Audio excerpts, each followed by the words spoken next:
most famous singer of his day, he was not by any means the first. Actually, the first Stone Ager who sang made everybody jump. In fact, he seemed so amazing and wonderful, so unlike everybody else, that they took him out to the top of a high hill and chopped his head off with a flint axe, just for a warning to other people not to be too clever. Fortunately, by the time Thumb came along, people no longer killed off artists, unless they were simply too dreadful to endure. In addition to his civic and cultural duties, Thumb also fashioned things from flint, arrowheads and spearheads and other useful items. But the thing about Thumb that made him a mystery man was his uncanny ability to make charms out of flint to frighten off the bugaboos who lived in the swamp. He claimed that these charms were very difficult to make, and that he could only make them when the thunder spirit was with him. People thought this was wonderfully mysterious, but it was actually just clever advertising. Thumb had seen the thunder spirit only once or twice, and would just as soon never see him again. There was no money yet, so people who wanted a charm paid for it with a live sheep, and if they wanted an extra strong charm, they would have to bring 2 sheep. One day, Thumb was trying to make a flint brooch, which Chief Brockotocatic wanted to give his wife for a present, but the work wasn't going well.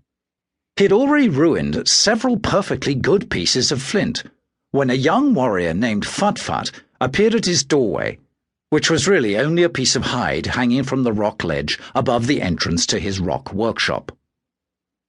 "You're supposed to be the wise man of the tribe," Phut said, without as much as a howdy-do. "I want to know why it is that Brock is chief of this tribe and not me." Thumb was so startled that the rock hammer in his hand slipped and shattered yet another piece of flint. "What do you mean, Phut?" Everyone called the young warrior Phut, both in front of his face and behind his back. "You remember that in our last great battle I killed 14 men and wounded 10 more. "Of course I remember," said Thumb. "You may recall that I composed quite a handsome song to celebrate the fact." "Then perhaps you remember also that when the survivors ran for their lives, I was the one who took a white moleskin war waistcoat from the body of the chief and a silver fox petticoat that belonged to the dead chief's wife." "Quite true," said Thumb. "Well, tell me then, who wears them now?" "Why, Mr. and Mrs. Brockotocatic wear them," said Thumb. "Exactly.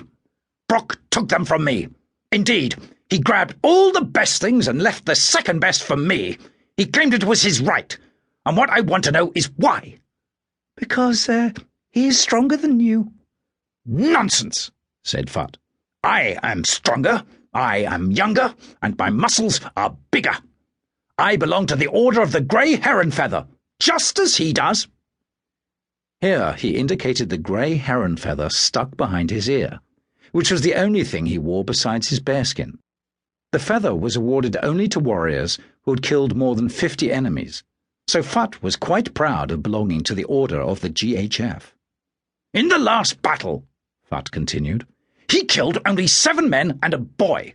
That shows I'm a better warrior than old Brock." Said Thumb. "Maybe a better warrior, but not a stronger man. He's got a more powerful will. He was born to rule. You were not. If you want to be at the top of the tree in this tribe, you've got to be as hard-hearted as a wolf. That's where he beats you, my boy. You're too soft." Phut considered this for a moment. "You're right," he said. "So what you must make me is a charm that will give me a hard heart. The harder, the better." Thumb said. "It can be done, but you'd better think about it." "If it can be done, just do it," said Phut. Thumb shook his head. "If I make you such a charm, there'll be no more peace in the tribe until you are chief." "If your charm is strong enough, that won't take long. You know how hard Brock's heart is. You only have to make mine twice as hard and—" "There's something else," Thumb said. "It's true you'll be chief, but